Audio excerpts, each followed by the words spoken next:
1040.com podcast. Your taxes, smart and simple. Hey, welcome to the 1040.com podcast, episode 20. I was just informed that it was 20. I thought we were on episode like 13, and they said, no, we think it's 20. So here we are, 20 episodes deep, and we're still rolling, and it's been a really good time so far. Today we've got two guests with us, James Stork and Ben Walker. James has been on the show before. Ben is normally behind the scenes on the show in the studio. So we're going to talk about something really cool. The three of us and two more employees from 1040.com. Is that right? Can we? Yep. Employees from 1040.com just traveled to the Dominican Republic. And as you know, we partner with Healing Waters out of Colorado. And we do these vision trips where we go see the work that Healing Waters is doing in countries as a partner. And we were excited, so we wanted to kind of have these guys on the show and just talk about what's going on in the DR, what's going on with 1040.com and the partnership with Healing Waters, and just kind of give you some behind the scenes of what that looks like. As you know, when you file, we give $2 to Healing Waters. And so we're just going to kind of go into that, what that money is doing, and the life change that's happening in countries around the world, but specifically today, the DR. So James, Ben, thank you for being here. Yeah. Thanks, Paul. Yeah, it's good to be here. Yeah. So let's just jump right into it. Let's go highlight from the trip. So James, you start. Let's just talk about some highlights. I think it'll kind of open up conversation to kind of give our viewers and listeners what's going on there. So this is, of course, my third time down there. Got a chance to go with my family last year, and then we went a couple years ago. So some of the sites were familiar. I've been to them before, but I'm always impressed by the community leaders that we get to spend some time with, and to hear them talk about what clean water has meant to them, getting to hear the stories about what it was like before, and then the way it has helped transform the community. Yeah. Specifically, most importantly, that there's less illness with kids. And but we got to go to Consuelo, and we talked with Pastor Julio there, and he's one of my favorites. And just getting to hear him talk and speak from the heart about his ministry and his relationship with Healing Waters, and just what he's able to do with their water systems to transform that community and support that community and provide for them. It's just I'd never get tired of hearing those stories. That story continues to grow as well, especially there. That's right. So Ben saw a lot of the trip through the lens of a camera.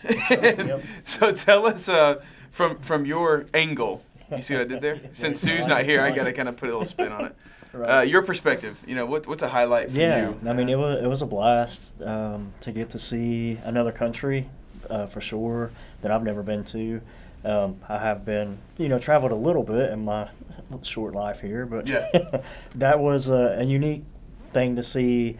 James mentioned community. It was unique to see how, even though we were in a different place where finances and stuff could be a lot different than ours, to see the common thread, of humanity, if you will. So people are still people. They still smile and say hello, and their heart is definitely big, and they may not have as much as the average American or something would have, but they still were very welcoming. And it was cool to see that even though dynamics change, people are still really cool to be around and hang out with. Right.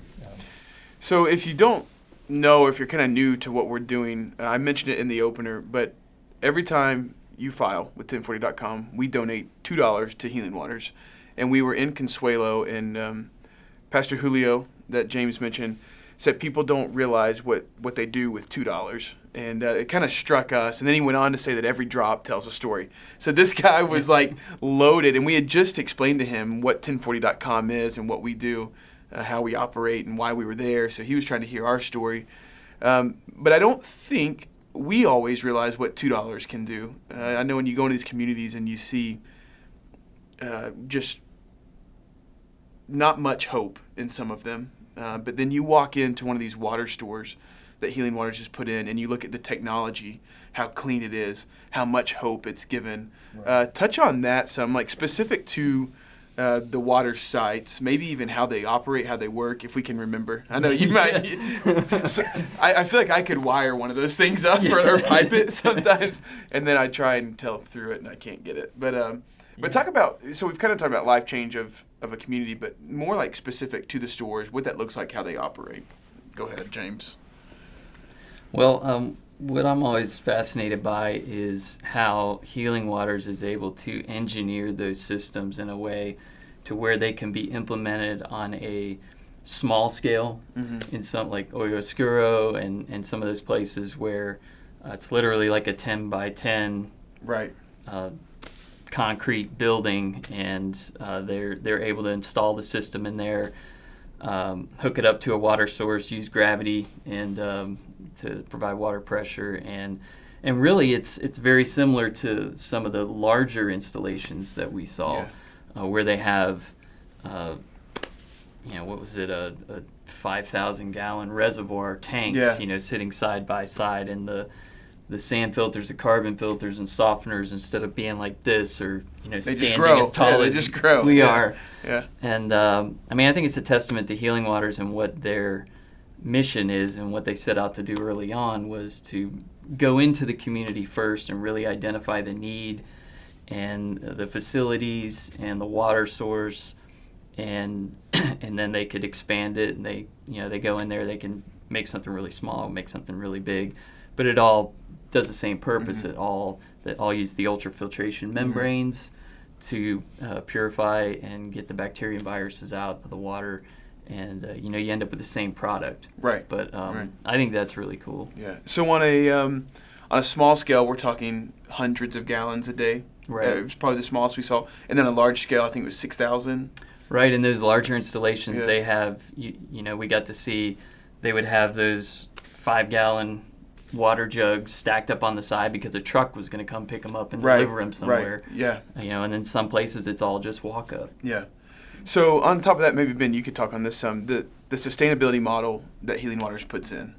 So not just show up, provide water, and kind of baby that the whole time. It's more of a show up, get it going, get people trained and raised up, and then pull out and back out of it all together. And they're still there for kind of remote support is how I would describe it. But explain what you saw through that. And they were happy. The people there that were in charge, and they were happy to see you, greet you with a smile, and they were proud of the work that they were putting in and the work that Healing Waters has obviously poured into them as well. Right. And so to see that ownership and that work, is something that the value that they put on it, that they can turn around, and years later it allowed them to keep growing and reach more people. And, starting with the basis of just water. Everybody has to have water to live, obviously, but that kind of took care of a problem, or helps take care of a problem, so that they can continue to grow in their communities and their reach with other things. And we saw that, and like with how some of the places were growing with the bakery and other elements that just continue to build on top of that, and they were still looking to grow even more. So that was amazing to me to see how it's not just here we'll help fix something. It's like we're investing in you so that you can better yourself and continue to make a big difference long term, not short term. So in the community Ben's referencing, they'd used water, and I might get some of this wrong, correct me if I do, but in a nutshell, they had used water to reinvest the money that was being made off that, and started a bakery, and then to put into a school, into a church that's right there on site, and then so they get the bakery going, and it's this massive operation. I mean, it was highly impressive. It was very highly impressive. The bread was very good. And the bread was, We're gonna Sue, who's normally on the show, is gonna do a blog in the coming weeks, and we'll put some pictures on that, and I'll get you there at the end. But you got to see some of this bread and the donuts that we left with. And then they'd taken some of the money from the bakery, and this guy was walking by, and we're just asking like questions, who's that? And he'd say, oh, that's our baseball coach. And it's like, wait, you've hired a baseball coach? And it was like, they just keep doing and growing, and it all started with water. And now they've got this baseball coach that they pay to keep the kids around after school gets out, and to help develop kids outside of school. So Man, that's incredible. I want to talk about the way some people are kind of don't understand why they would sell water, right? But it's pretty easy to explain, and then the pricing of it. If you want to touch on that. Yeah, so they set it up almost like a water store, but they sell the water for typically, it's always less than half the cost of commercial water. Usually it's a third or a quarter or even less. And, it's part of having the investment back into the project. They have to have maintenance, these water systems. And so that's what they use the money for. They even in the poorest communities, they charge what people can afford. Right. But they're able to take that and, number one, invest in maintaining the water store. They usually have 1 or 2 employees that work the water store, and then being able to invest in things like the bakery, right, or in a school or curriculum for the kids. So it's really neat how they do that, but it's definitely not a profit-generating business, if you will. It's strictly to reinvest, maintain, and they all seem to understand that and do a really good job with that. Yeah, I think it's just impressive to see when a community goes from not having clean water to not just having it, but then that model, where it's repaint itself. They're able to do the maintenance. The people are trained up, and then from there it creates other jobs. You see it a lot where the community gets water and the water store is set up, but then there are still people a little further out that still have a hard time getting access to that clean water. So some local guys will go in and buy a tricycle, like kind of a motorcycle with a bed on the back of it, and now they're delivering water, and it just creates all these other opportunities based off that. It's super impressive. So James and I are kind of competitive when it comes to sports, and we were told that there was going to be a baseball game. And if you don't know anything about the DR, just know that baseball is the sport. It's not soccer, it's not basketball, it's baseball. So we loaded up some gloves. Ben had a drone and had his own show going on. I can't wait to see the footage from the drone. So we played a baseball game. We showed up to a community. We saw the water project and kind of what was going on there. And on the way in, there were probably, how many kids? 20 kids, 20 30? to 30 kids, yeah. But then when we got back to actually play the game, I feel like that had doubled. Yeah. I don't know. It just felt really busy. And, of course, there's a language barrier. Right. But we got a baseball game going. And This guy had some good hits. We had one good. He had one good hit, which was more than I had. But it was so much fun. Kids probably from wow. I'm going little to 8 years old to 8 to 19, 16, 19, 20. yeah. And And that everybody was fun. There watching too. I mean, you had the whole family, The community, little yes. babies, and all the way up. Yeah. I kept thinking, JJ that we travel with, I could see JJ, having this thing in the grandstands, and there's hot dogs being sold. And I kept joking that he was gonna. So we brought our eye paint and our pans. We were ready to go. No. Anything else you guys want to touch on? Maybe the coconuts. We can talk about coconuts. Coconuts. Coconuts. Go ahead, Ben. Yeah, go ahead. So we decided. You see all kinds of stuff on the road as you're going down. Hey, what's that? What's that? What's that? Coconuts don't grow here in town, so no coconuts in Franklin, North no, Carolina. Not at all. So it's a rarity, and JJ he promised us, hey, yeah, we'll see about getting some coconuts. So we got to in one of the villages there. They had picked some right out of the tree, bagged them in. Those were carried fresh. them in. And now I'm not a connoisseur, but they told us it came right from the tree. So it's not chilled in the fridge or freezer. I mean, they're out there with machetes chopping those guys up, and there's a technique, right? We had to learn. Yeah. You have to kind of stand and put your hips back Stand because there's and no squat, good. We probably have a few good pictures. Yeah, of that there's we some could good post. ones. Yeah, well, there's some good ones on there. And then you eat the meat, Yep. cut that out and eat that. And we washed it with the clean water that Yeah, they had there too. we did. That was We it's did. kind of a unique, not planned, I don't think, but that was they're like, hey, hold on, we need to wash these off. So Yep. wash your coconut meat off and With the clean water. good to go. Yeah. Yeah. So practical. I mean, it all comes back to that practical sense. Yeah. I'm curious what you thought.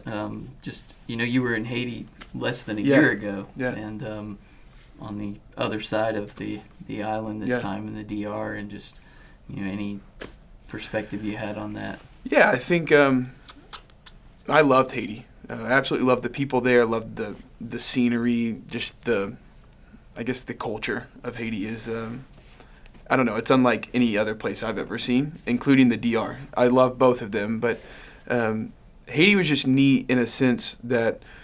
You're talking about a major earthquake in the grand scheme of things not too long ago, and then just other things on top of that where they're still digging out hurricanes and just digging out and trying to just get ahead, and trying to make the best of what's there. And so the water projects there were just different. They were in areas, some of theirs were really, really remote, and they were just getting the water going. Some of them, the water hadn't even opened yet. But we were seeing kind of what was going to happen, and you could get an idea of what that community was going to benefit from having water there, but it hadn't opened yet.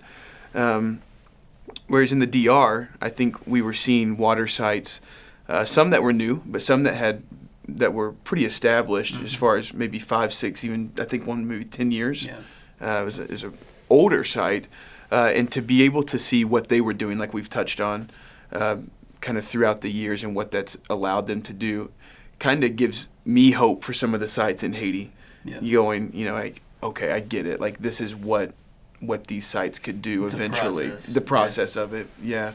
So outside of water, the big differences that I noticed immediately was that there are red lights in the DR, and they kind of use them, and there are road signs in the DR, and they use those, I guess, to navigate. In Haiti, I don't know if we saw any red lights, and if we did, they were turned off or like just ignored altogether. Like you just kind of go.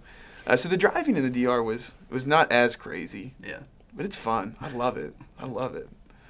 What else? We need to wrap it up. I mean, can we? Crickets. There's so much. There was a lot to take in. There is a really lot. Was. I mean, it was full days, multiple sites a day, which was awesome because you want to make most of your trip down and make sure you can really see what's going on.